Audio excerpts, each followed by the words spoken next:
Hello everyone, welcome to Construction of Dreams in Metro. So today we are going to learn about the signs and symptoms of concrete deterioration. So first of all हमें ये जानना है कि deterioration होता क्या है and concrete deterioration क्या होता है. So deterioration का मतलब होता है something symptoms of having a reduced quality. So you need to understand this symptoms of having a reduced quality and किसके कॉन्टेक्स्ट में हम बात करें कंक्रीट के कॉन्टेक्स्ट में. So let's start. So this is the question sign and symptoms of concrete deterioration. So basically 3 actions responsible होते हैं concrete deterioration के. Physical, chemical, mechanical. जैसा कि नाम से ही पता चल रहा है फिज़िकल एक्शन वो जो फिज़िकली कंक्रीट को क्वालिटी ख़राब करता है. केमिकल एक्शन वो जो केमिकली कंक्रीट की क्वालिटी को रिड्यूस करता है. मैकेनिकल एक्शन वो जो मैकेनिकली कंक्रीट की क्वालिटी को रिड्यूस करता है. सो फिजिकल एक्शन में जनरली क्या आते हैं moisture movement, erosion, abrasion, cavitation, thermal cracking, salt crystallization and freeze thaw. So these are the terms which comes under physical action. So actually ये जो जितने भी terms हैं वो काफ़ी लंबे टॉपिक है. सो बेसिकली अभी हमें सिर्फ ये जानना है कि फिज़िकल एक्शन होते क्या हैं. तो जस्ट रिमेंबर कि physical action is moisture movement, erosion, abrasion, cavitation, like that. So chemical action क्या है. So basically chemical action is those which is reducing the quality of concrete chemically. So chemical action is caused due to the sulfate attack, acid attack, alkali aggregate reaction, corrosion of reinforcement. So I believe that you would be understanding these terms. Sulfate attack क्या होता है, acid attack क्या होता है, alkali aggregate reaction. So these comes under the chemical action. So let's talk about mechanical action. Mechanical action क्या है. So mechanical action is caused due to uneven movement, vibration, impact and overload. Mechanical action क्या होता है जो भी concrete की quality reduce हो रही है मैकेनिकली. लाइक सपोज हमने एक ब्रिज बनाया और ब्रिज पे हमारी व्हीकल्स चल रही हैं. सो एक अनइवन सरफेस है तो वियर एंड टीयर हो रहा है. तो these are some type of mechanical action. So let us understand some signs of concrete deterioration. Honeycombing ये बहुत बड़ा इशू है जो कि ये इतना बड़ा इशू है कि जनरली आपको पूरा स्ट्रक्चर डेमोलिश करना पड़ जाता है अगर हनी कॉम्बिंग आ जाती है. हनी कॉम्बिंग बेसिकली क्यों आती है? Due to poor handling of concrete, due to poor workability of concrete, due to not providing sufficient vibration. So ये सब कारण है हनी कॉम्बिंग के आने के. इसकी डेफिनेशन हम पढ़ लेते हैं. It is defined as the voids in concrete caused by mortar not filling the spaces between the coarse aggregate particles. So coarse aggregate क्या है हमारे, ये जो आप देख रहे हैं ये इस इमेज में देखिए. सो ये कोर्स एग्रीगेट हमारे हैं, ये एग्रीगेट दिख रहे हैं आपको और आप इसमें देख सकते हैं इसमें वॉइड्स बहुत हैं. बट वर्ड्स होने नहीं चाहिए. वर्ड्स क्यों नहीं होने चाहिए? क्योंकि वाटर सीमेंट रेशियो यहाँ प्रॉपर नहीं हो पा रहा है. Because water is not getting connected with cement because there are spaces.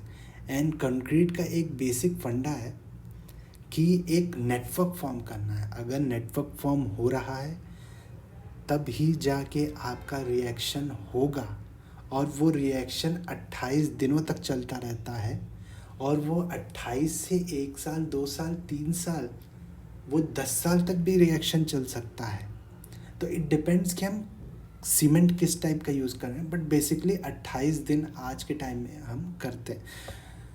तो यहाँ पे आप देख सकते हैं कोई भी रिएक्शन नहीं होगा. रिएक्शन ना होने का कारण ये है कि इसकी स्ट्रेंथ नहीं आएगी. ये बिल्कुल भी रिलायबल स्ट्रक्चर नहीं रह गया है. तो इसको डेमोलिश करना ही एक समझदारी का काम है as a civil engineer. So now let's go to blowholes. So blowholes क्या होते हैं? एक्चुअली मैं अपनी साइट पे जब भी जाता हूँ तो most probably I have not seen any buddy know about this term what is blow holes. So blow holes को बग होल भी कहते हैं, और इसको आपने अक्सर देखा होगा अपनी साइट पे. ये कब आते हैं? जब आप कंक्रीट कर लेते हो, उसके बाद जब आप भी शटरिंग निकालते हो तो आपको इस तरह का एक सरफेस दिखाई देता है. बेसिकली ये इतना बड़ा कोई इशू नहीं होता है, बिकॉज़ ये सिर्फ एस्थेटिक व्यू के लिए रिस्पॉन्सिबल होता है. बट अगर कोई बोले कि नहीं यार स्ट्रक्चर पे फ़र्क पड़ रहा है, स्ट्रक्चर ख़राब हो रहा है हमारा, तो it's not right. Structure is not getting deteriorate in any condition. या एस्थेटिक व्यू में इसका फ़र्क पड़ता है. हाँ, अगर ये बग होल बहुत ज़्यादा है तो ऑब्वियसली परसेंटेज ज़्यादा है, डेंसिटी ज़्यादा है तो ऑब्वियसली थोड़ा बहुत, बट थोड़ा बहुत अगर हो तो फिर चलता है, बस देखने में ख़राब न लगे. अगर ये ज़्यादा ख़राब है, जैसे जिस तरीके से आप ये देख रहे हैं, अगर ये होल 0.2 mm से ज़्यादा हो तो फिर दिक्कत कर सकते हैं. So this is bug hole और ब्लो होल. देखो, blowholes is also known as bug holes are an individual rounded or irregular cavities that are formed against the formwork and become visible on stripping of the formwork. As simple as that. So let's now talk about grazing. What is grazing? It is defined as the network of fine random cracks that are formed due to the shrinkage of the layer related to the base concrete. It does not pose any structural or serviceability problem. So ये भी आपने बहुत जगह देखा होगा. बहुत structures में इस तरीके का व्यू हमें देखने को मिल जाता है. आपको ये व्यू, अगर आप कभी खेतों में जाते हैं, पानी सूख जाता है तो खेत भी आपको ज़मीन ऐसी टूटी फूटी दिखाई देगी. इसका कारण ये होता है कि यहाँ पे हमने प्रॉपर क्यूरिंग नहीं की है कंक्रीट स्ट्रक्चर में, जिसके वजह से श्रिंकेज हुआ है कंक्रीट में. और श्रिंकेज का बेसिक फंडामेंटल यही है, हमें मेंटेन करना है इनर टेम्परेचर को आउटसाइड टेम्परेचर के हिसाब से. अगर इनर टेम्परेचर कंक्रीट का सपोज दैट 20 डिग्री सेल्सियस है, तो हमें बाहर भी उसे नियर अबाउट 20 करना है. ये हमें इसलिए करना है कि अंदर का टेम्परेचर मेंटेन रहे. अगर हम क्यूरिंग नहीं करेंगे तो बाहर का टेम्परेचर हायर रहेगा, अंदर का कम रहेगा. तो उससे क्या होगा कि हीट जनरेट एक्स्ट्रा होगी, और हीट जब एक्स्ट्रा जनरेट होगी तो जो वाटर है वो इवोपरेट करेगा, और वाटर इवोपरेट करेगा तो उसे कहीं ना कहीं से पोर स्पेसेस चाहिए, तो वो पोर स्पेसेस बना लेता है. वो एक तरह से श्रिंकेज फॉर्म कर लेता है. तो crazing is that type of thing only.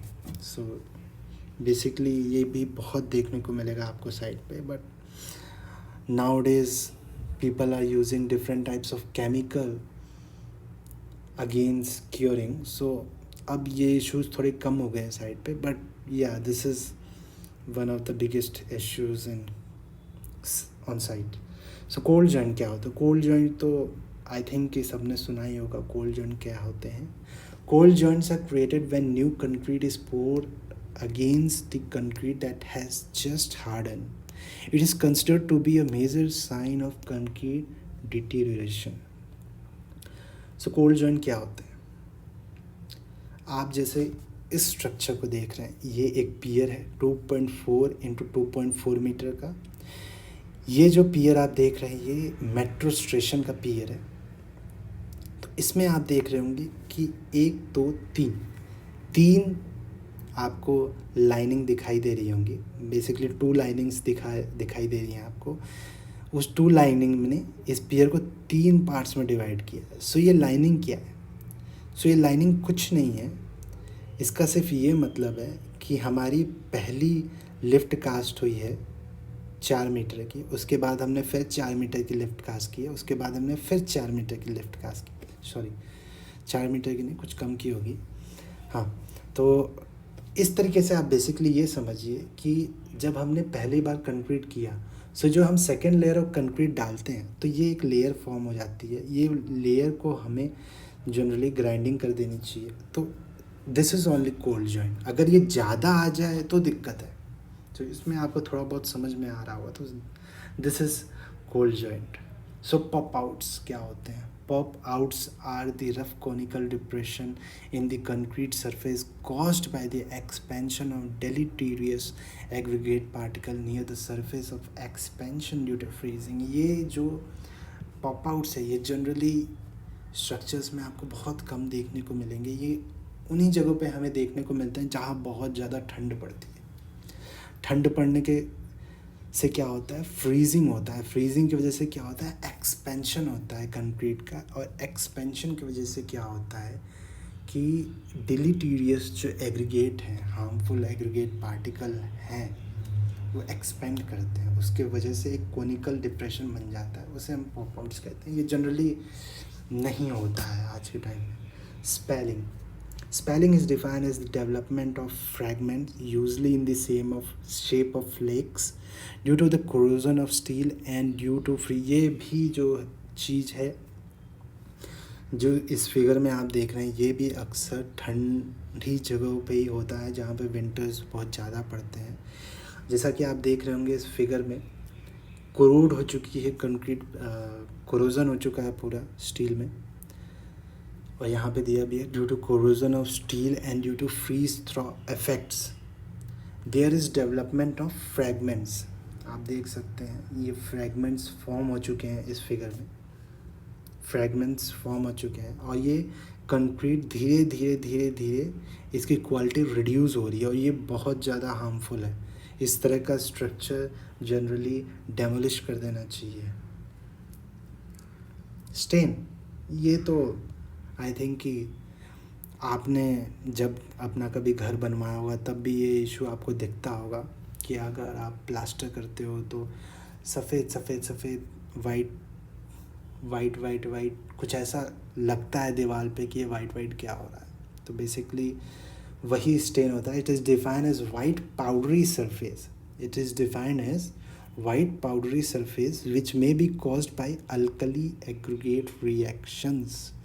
So aggregate का जो रिएक्शन अल्कली से होता है जो कि सीमेंट में प्रेजेंट होता है, उन दोनों के रिएक्शन की वजह से एक वाइट पाउडरी सरफेस फॉर्म होता है, उसे स्टेन कहते हैं।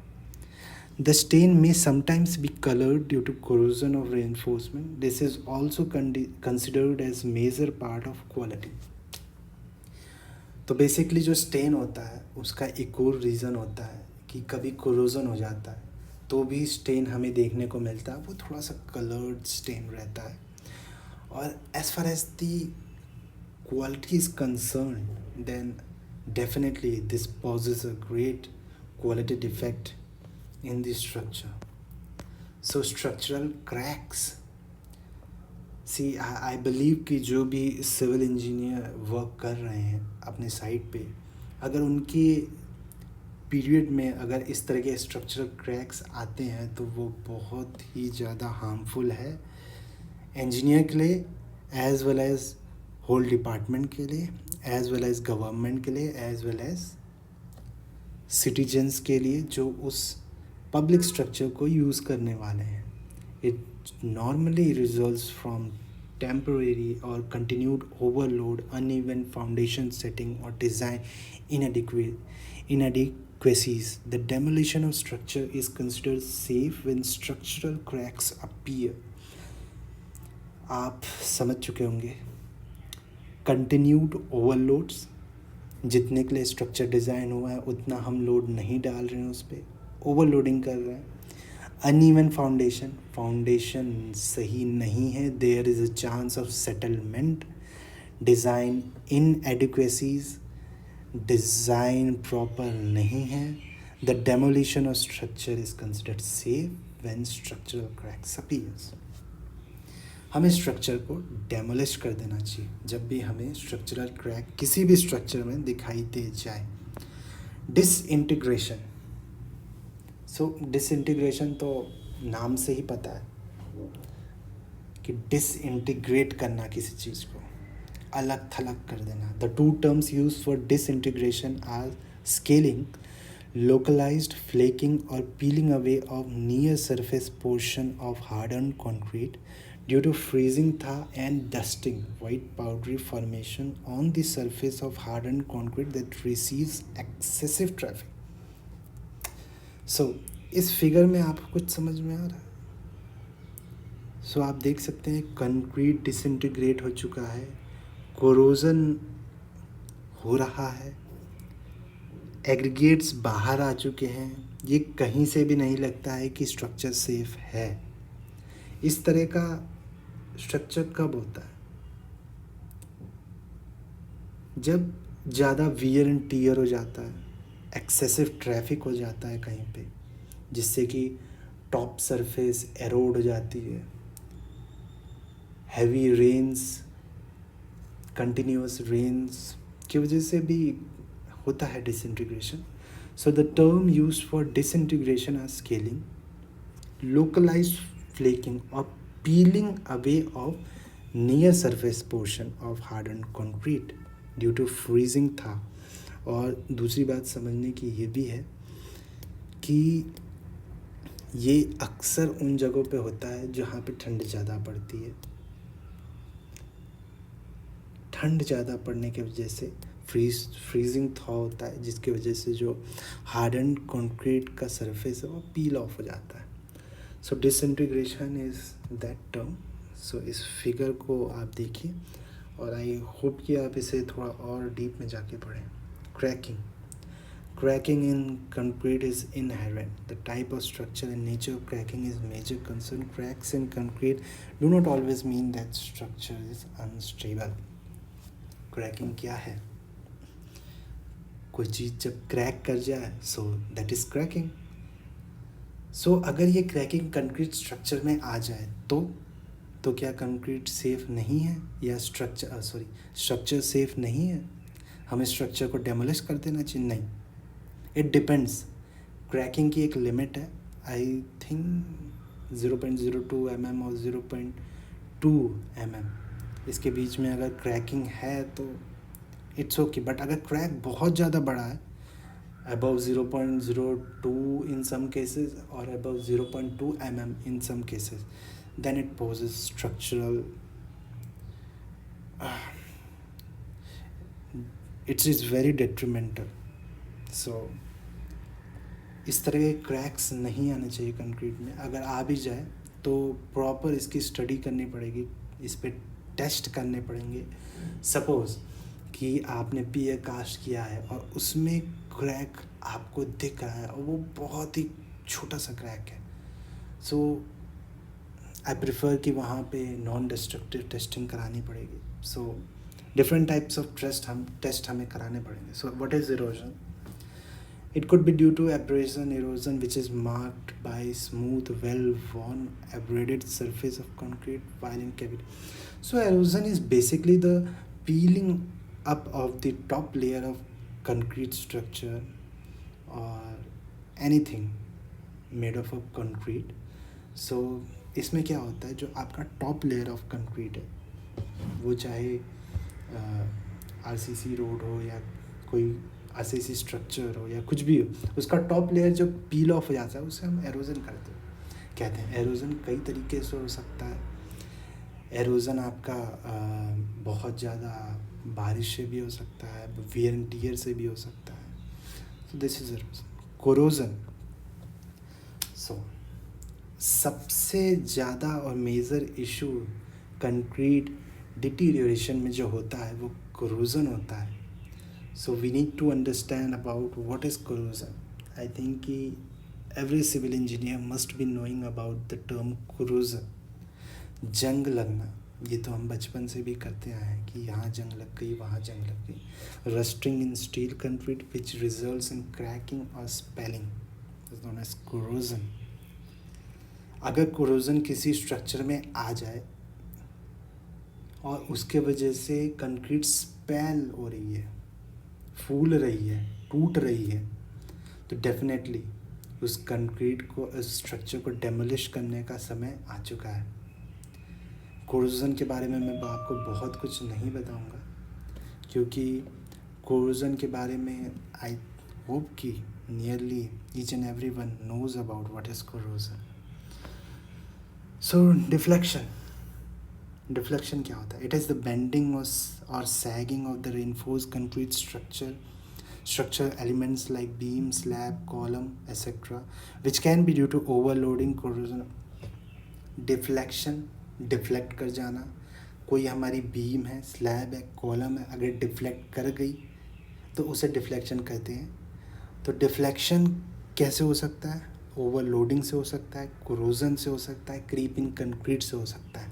अगर डिफ्लेक्शन किसी स्ट्रक्चर में आ जाए तो क्या करना है? डेफिनेटली अगर किसी भी स्ट्रक्चर में कोरोजन डिफ्लेक्शन आ गया तो most probably and most preferable way is to demolish the structure. So these were the thing about sign and symptoms of concrete deterioration. So I hope आपने इन चीज़ों को समझा होगा.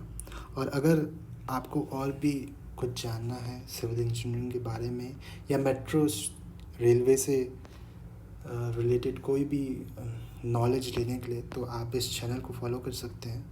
एंड आप मुझे फॉलो कर सकते हैं क्वेरा पे भी. मैं वहाँ भी जनरली सिविल इंजीनियरिंग के क्वेश्चंस का आंसर देता हूँ. सो आई होप आपको ये लेक्चर अच्छा लगा होगा. And thank you very much.